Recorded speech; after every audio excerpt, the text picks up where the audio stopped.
She's working on a marketing and sports therapy degree. And a graphic warning here, she also travels to countries like Zimbabwe and South Africa to kill big game like lions and rhinos and elephants. She also likes to post pictures with those dead animals on her Facebook page.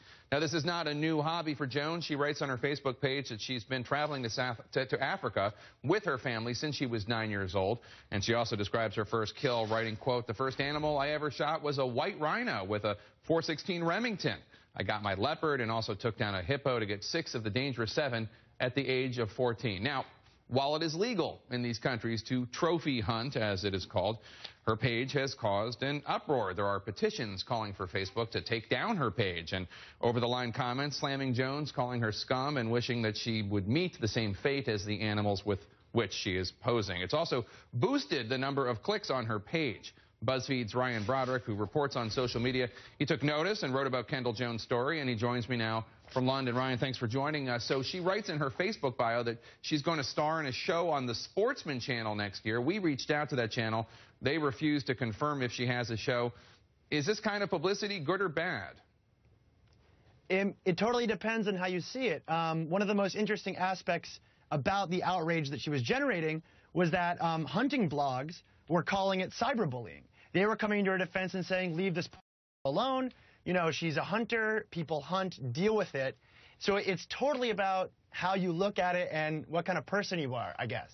I want to put up another one of her pictures. This is her posing with a leopard. She writes a defense of the killing. Let me read part of it. She writes, quote, "There are many parts of Zimbabwe where there's an abundant population of leopard that wreak havoc on the livestock of the farmers in the village. Instead of the villagers killing the leopard to prevent livestock damage, permits are sold to hunters to do this for them. By selling the permits, not only is a problemed animal taken care of, but the money for the permit goes back into the community for water, wells, schools, community improvements." So let's talk, Ryan, about the reaction she's gotten online. Is it just all negative? It's mostly negative, and that largely has to do with the fact that on the internet, unfortunately, context doesn't really do you such a good job. It doesn't really help you that much.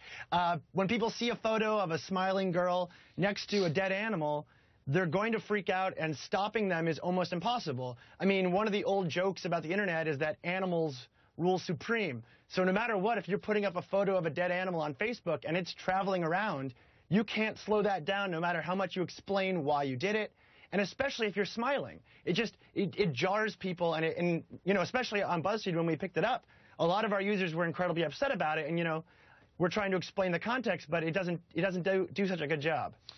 I want to put up another one of the posts. This is of a white rhino. She hasn't killed it. She posted, quote, "Here is the South African vet administering treatment to the white rhino. I darted during the green hunt. The vet drew blood, took DNA samples, took body and head measurements, treated a leg injury, and administered antibiotics. I felt very lucky to be part of such a great program and procedure that helps the white rhino population through conservation," unquote. So, Ryan, we spoke to an expert who says that what she's doing does all appear perfectly legal in Africa, but there are obviously better ways to go about conservation, needless to say. She seems to be, in her posts, trying to wrap up her hunting in more altruistic packaging than it might deserve, don't you think?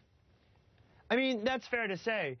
In the beginnings of her going viral, she was, you know, getting into arguments in the comments saying, this is why I'm doing it, this is why I'm proud, it's part of what me and my family do together. And as she started to get more and more snowballed, she pretty much gave up and really hasn't posted other than one update today saying, you know, thank you for my supporters, and that was it. It wasn't the same sort of rationalization you saw earlier in the week.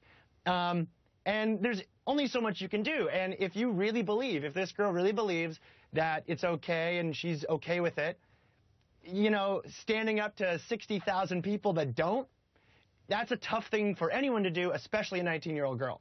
Yeah, I would think so. It reminds me a bit of when the GoDaddy CEO posted pictures of his hunting trips, and he inspired a lot of vitriol as well. Ryan Broderick, thank you so much. We appreciate it. Also in money, it is